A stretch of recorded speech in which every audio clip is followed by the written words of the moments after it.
കണ്ണൂർ ആറളം ഫാമിലെ വനവാസി ഗോത്രാരൂഢ സ്ഥാനവും മുത്തപ്പൻ മടപ്പുരയുടെ ഭൂമിയും കയ്യേറാനുള്ള നീക്കത്തിനെതിരെ പ്രതിഷേധം ശക്തമാവുകയാണ്. പതിറ്റാണ്ടുകളായി ആരാധനാ കേന്ദ്രമായി ഉപയോഗിച്ചു വരുന്ന ഈ ഭൂമി കയ്യേറി ഐസ്ക്രീം പാർലർ നിർമ്മിക്കാനാണ് നീക്കം.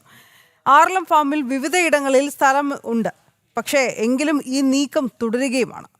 മിഥുൻ പിള്ള വിവരങ്ങൾ നൽകും. മിഥുൻ, ആദ്യം വിശദാംശങ്ങൾ. നമുക്കറിയാം, ആറളം ഫാം എന്ന് പറയുന്നത് ആയിരക്കണക്കിന് ഏക്കറായി പരന്നു കിടക്കുന്ന ഒരു ആദിവാസി പുനരധിവാസ മേഖലയാണ്.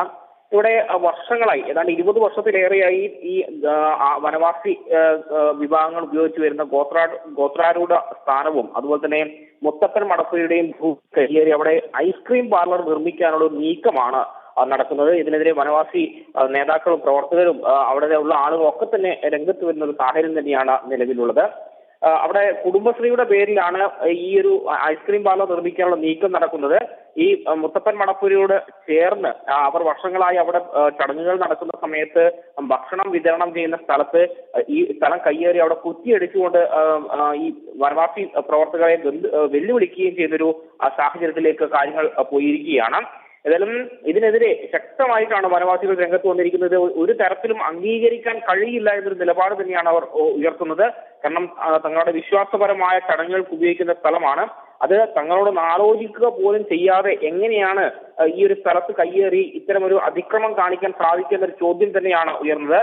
മാത്രമല്ല, ഈ ആറളം ഭൂ അവകാശ പ്രക്ഷോഭ കാലത്ത് ഹൈക്കോടതിയിൽ സർക്കാർ നൽകിയ സത്യവാങ്മൂലത്തിൽ ഈ 2 ഏക്കർ ഭൂമി ഗോത്ര പാഠശാലയ്ക്കും അതുപോലെ തന്നെ മുത്തപ്പൻ മടപ്പുരയ്ക്കുമായി രേഖപ്പെടുത്തിയ സ്ഥലം കൂടിയാണ്.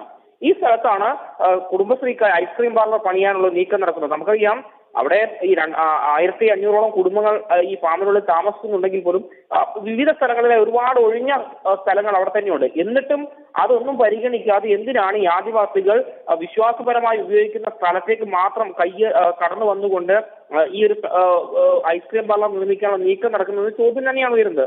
മാത്രമല്ല, കമ്മ്യൂണിസ്റ്റ് പാർട്ടിയുടെ സഹായത്തോടെ അവിടുത്തെ TRDM സൈറ്റ് മാനേജറുടെ നേതൃത്വത്തിലാണ് ഈ ഒരു കയ്യേറ്റത്തിനുള്ള നീക്കം നടക്കുന്ന ഒരു ആരോപണം കൂടി ശക്തമായി ഉയരുന്നുണ്ട്. CPM ഇതിന് അകമഴിഞ്ഞ പിന്തുണ കൊടുക്കുന്നുണ്ട്. അത് തന്നെയാണ് ഇത്തരമൊരു അതിക്രമത്തിലേക്ക് അവരെ നയിച്ചെന്ന വിമർശനം തന്നെയാണ് പ്രധാനമായി ഉയരുന്നത്. ഏതായാലും തങ്ങളുടെ സ്ഥലം കയ്യേറി ഐസ്ക്രീം പാർലർ നിർമ്മിക്കാനുള്ള നീക്കം ഒരു തരത്തിലും അംഗീകരിക്കാനാകില്ല എന്ന് തന്നെയാണ് വനവാസികൾ ഒന്നടങ്കം വ്യക്തമാക്കുന്നത്. ശരി മിഥുൻ.